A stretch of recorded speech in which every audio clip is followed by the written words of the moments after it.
하나님의 말씀을 함께 보겠습니다. 출애굽기 5장 22절에서 6장 13절까지의 말씀입니다. 출애굽기 5장 22절에서 6장 13절까지의 말씀.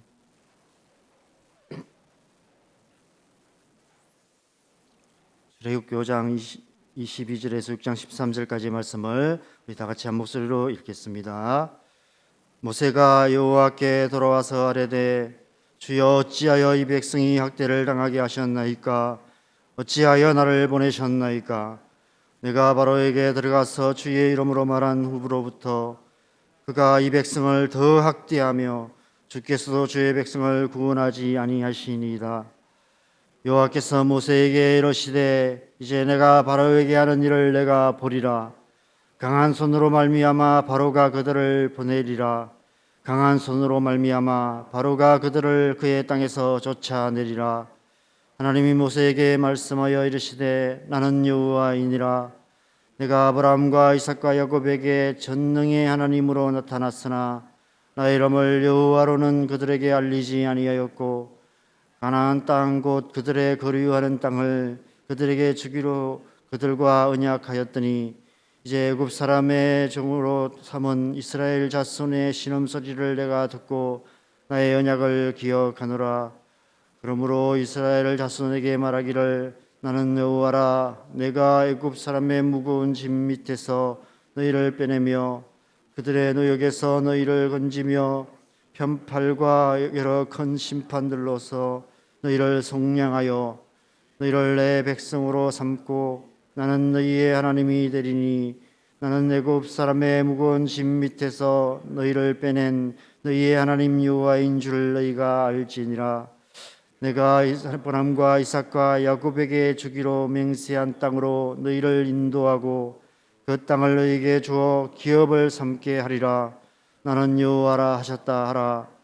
모세가 이와 같이 이스라엘 자손에게 전하나 그들이 마음의 상함과 가혹한 노역으로 말미암아 모세의 말을 듣지 아니하였더라. 여호와께서 모세에게 말씀하여 이르시되 들어가서 애굽 왕 바로에게 말하여 이스라엘 자손을 그 땅에서 내보내게 하라. 모세가 여호와 앞에 이르러 아뢰 자손도 내 말을 듣지 아니하였거든 바로가 어찌 들으리까? 나는 입이 둔한 자니이다. 여호와께서 모세와 아론에게 말씀하사 그들로 이스라엘 자손과 애굽 왕 바로에게 명령을 전하고 이스라엘 자손을 애굽 땅에서 인도하여 내게 하시니라. 아멘. 모세가 득달같이 달려가서 하나님 앞에 나가 어찌하여라고 항변하고 있습니다. 하나님 말씀대로 순종했는데 왜 상황이 더 어렵게 되었냐고 하소연하고 있습니다. 여러분, 때로 우리도 하나님께 이렇게 반응할 때가 많이 있습니다. 분명 하나님의 말씀대로 순종했는데 나름 하나님의 말씀대로 잘 살고 있는데 왜 내 삶 안에 이런 큰 어려움이 생기는지 감히 대놓고 삿대질은 못해도 마음속으로 하나님을 향해 삿대질하며 하나님 이게 뭐냐고 당신 때문에 망했다고 하나님께 원망을 쏟아놓을 때가 있습니다. 여러분, 신앙생활을 하다 보면 하나님이 너무 무능하고 무책임한 분으로 생각될 때가 있습니다. 마음만 먹으면 금방 해결하실 수 있는 일을 왜 이렇게 어렵게 만드시는지 도무지 이해가 안 될 때가 있습니다. 말로는 전능하신 분이라고 내가 다 알아서 할 테니 나만 믿으라고 큰 소리 치셔놓고는 정작 현실에서는 아무런 도움이 안 되는 너무 무능하고 무책임한 아버지처럼 보일 때가 있습니다.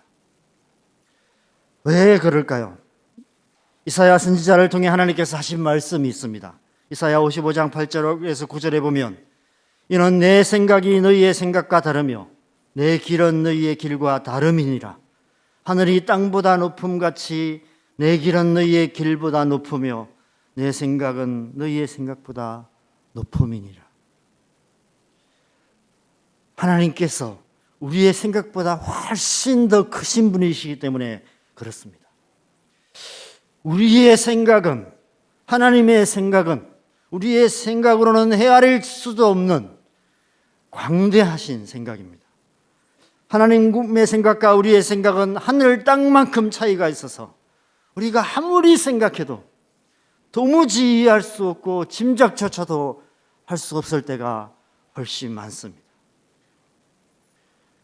하나님은 너무 크신 분이셔서 오히려 너무 작은 분으로 업신여김을 당하시는 분이십니다. 어찌하여라는 모세의 항변에 하나님께서 6장 1절에 곧바로 응답하십니다. 1절 말씀 우리 같이 읽겠습니다. 여호와께서 모세에게 이르시되 이제 내가 바로에게 하는 일을 내가 보리라. 강한 손으로 말미암아 바로가 그들을 보내리라. 강한 손으로 말미암아 바로가 그들을 그의 땅에서 쫓아내리라. 어찌하여라는 모세의 이 두 번의 질문에 하나님께서 두 번의 똑같은 말씀으로 응답하십니다. 강한 손으로 라고 말씀하십니다. 이제 내가 바로에게 하는 일을 내가 보게 될 것이다. 나의 강한 손으로 말미암아 바로가 그들을 보내게 될 것이다. 나의 강한 손으로 말미암아 바로가 그들을 그의 땅에서 쫓아낼 수밖에 없을 것이다. 여러분 아십니까? 하나님께는 두 손이 있다는 사실, 왼손과 오른손이 있습니다. 하나님의 왼손은 사랑의 손입니다. 하나님의 그 사랑의 손은 우리를 안으시고 우리의 모든 필요를 채워주시며 우리를 돌보아 주시는 손입니다. 그렇다면 하나님의 오른손은 어떤 손일까요? 바로 오늘 말씀의 이 강한 손입니다. 권능의 손입니다. 하나님은 그 권능의 손으로 우리를 지키시며 인도하시며 우리를 위해 싸우시며 모든 원수를 파하시며 우리에게 주신 모든 언약을 이루어 가시는 신실하신 손, 그것이 하나님의 오른손입니다.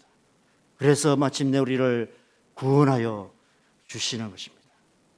그래서 성경에는 하나님의 오른손의 권능을 말씀하시는 구절들이 많이 있습니다. 몇 구절만 제가 소개해 드리겠습니다. 시편 20편 6절, 여호와께서 자기에게 기름 부음 받은 자를 구원하시는 줄 이제 내가 아노니 그의 오른손에 구원하는 힘으로 그의 거룩한 하늘에서 그에게 응답하시리로다. 시편 89편 13절, 주의 팔에 능력이 있사오며 주의 손은 강하고 주의 오른손은 높이 들리우셨나이다. 시편 118편 15절 16절, 의인들의 장막에는 기쁜 소리 구원의 소리가 있으며 여호와의 오른손이 권능을 베푸시며 여호와의 오른손이 높이 들렸으며 여호와의 오른손이 권능을 베푸시는도다. 이사야 62장 8절, 여호와께서 그 오른손 그 능력의 팔로 맹세하시되. 여러분 더 할까요? 그만해도 되겠죠? 네, 계속하면 한 30분은 해야 될 것 같습니다.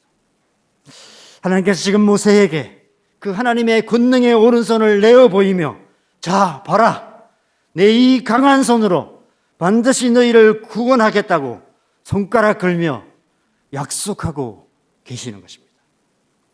그래서 나중에 출애굽기 15장에 보면 이스라엘 백성들이 홍해를 건넌 후 모세가 하나님을 찬양하는 모세의 노래가 기록되어 있는데 6절에 이렇게 고백하고 있습니다. 여호와여 주의 오른손이 권능으로 영광을 나타내시나이다. 여호와여 주의 오른손이 원수를 부수시나이다. 바로 오늘 본문 6장 1절의 약속이 그대로 이루어진 것에 대해서 찬양하고 있는 것입니다. 사랑하는 여러분, 우리 하나님은 전능하신 하나님이십니다. 뿐만 아니라 유한 하나님이십니다. 신실하신 하나님, 약속을 이루시는 스스로 계신 하나님, 그 하나님이십니다. 하나님은 그 권능의 오른손으로 모든 원수를 파하시고 우리의 삶에 그 하나님의 구원의 언약을 이루어 가시는 분이십니다. 그 하나님의 권능의 오른손이 우리의 삶에 역사하셔서 하나님의 뜻을 이루시며 하나님의 영광을 나타내시는 줄을 믿으시기 바랍니다. 그렇다면 하나님의 왼손은 어디에 있을까요?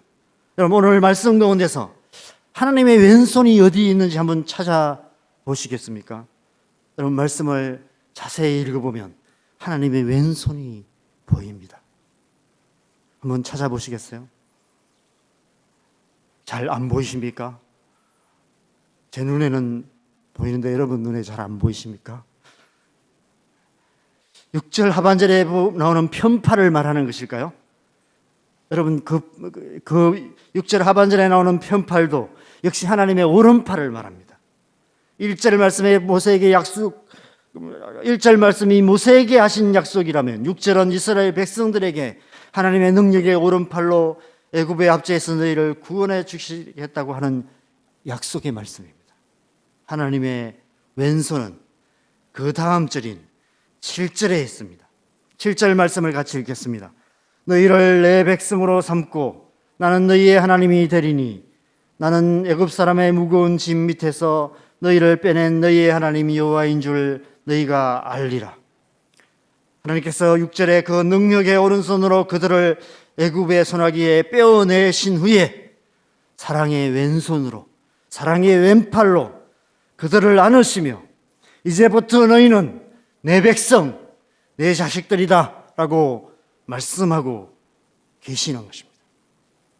그래서 신명기 1장 13절 말씀에 31절 말씀해 보면 광야에서도 너희가 당하였거니와 사람이 자기의 아들을 안는 것 같이 너희의 하나님 여호와께서 너희가 걸어온 길에서 너희를 안으사 이곳까지 이르게 하셨느니라 말씀하고 있습니다. 저는 하나님께서 오늘 이 말씀에서부터 이스라엘 백성들을 그의 왼팔로 안으셔서 홍해를 건너시고 광야를 지나 가나안 땅까지 안고 가신 것, 그것이 출애굽이라고 믿습니다. 출애굽은 하나님의 품에 안겨서 가는 영적인 여정이었던 것입니다. 그것은 우리의 신앙생활 또한 마찬가지입니다. 여러분, 신앙생활이란 내가 내 손으로 열심히 하고 내 두 발로 열심히 뛰어다니는 것이 아니라 하나님께서 우리의 정말 좋으신 아버지가 되셔서 그 사랑의 품에 우리를 안으셔서 광야 같은 이 세상을 지나 하나님의 약속의 땅, 저 천국으로 인도해 가시는 영적인 여정인 줄 믿습니다. 하나님의 사랑의 왼손이 우리를 안으셔서 때를 따라 돕는 은혜로 우리를 돌보아 주시고 하나님의 권능의 오른손이 우리를 지키시고 모든 원수를 파하시며 우리의 삶에 하나님의 언약, 하나님의 구원을 이루어 가시는 것입니다. 그래서 우리는 이렇게 노래합니다. 내 아버지 그 품 안에서 내 영혼은 안전합니다. 주 손길로 내 삶을 안으시니 그 평강이 나를 덮습니다. 그래서 저는 오늘 말씀의 제목을 아버지의 품으로 정했습니다.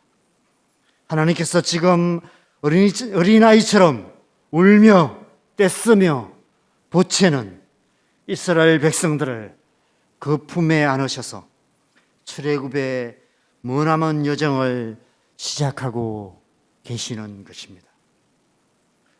사랑하는 여러분, 저와 여러분의 인생이 이처럼 아버지의 품 안에 있음을 믿으시기 바랍니다. 그래서 우리가 해야 할 일은 오직 한 가지 뿐입니다. 언제나 그 품 안에 거하는 것입니다. 보이지 않는 하나님을 보는 것처럼 믿으며 보이지 않지만 하나님의 사랑의 왼손이 우리를 감싸 안고 계시며 하나님의 능력의 오른손이 우리의 삶에 하나님의 구원을 이루어 가심을 믿고 오롯이 그 품 안에 거하기에 힘써야 하는 것입니다. 예배와 묵상과 기도 가운데서 늘 하나님의 임재 안에 거하는 삶을 살아가야 하는 것이죠. 하나님께서 모세를 처음 부르실 때 내 신을 벗어라 하신 말씀의 의미가 그것이 아닐까 생각합니다. 신을 벗고 안으로 들어오라는 것입니다. 내 품 안으로 들어와 내 품 안에 거하라 라고 말씀하시는 것입니다. 우리가 하나님의 품 안에 거할 때 우리는 하나님의 백성이 되고 하나님은 우리 하나님이 되셔서 우리의 삶에 그리고 이 땅에 하나님의 구원을 이루시고 하나님의 영광을 나타내시며 하나님 나라를 이루어 가실 줄 믿습니다. 오늘 하루도 그 아버지의 품 안에 거하는 저와 여러분의 삶 되시기를 주님의 이름으로 간절히 축원합니다. 함께 기도하겠습니다.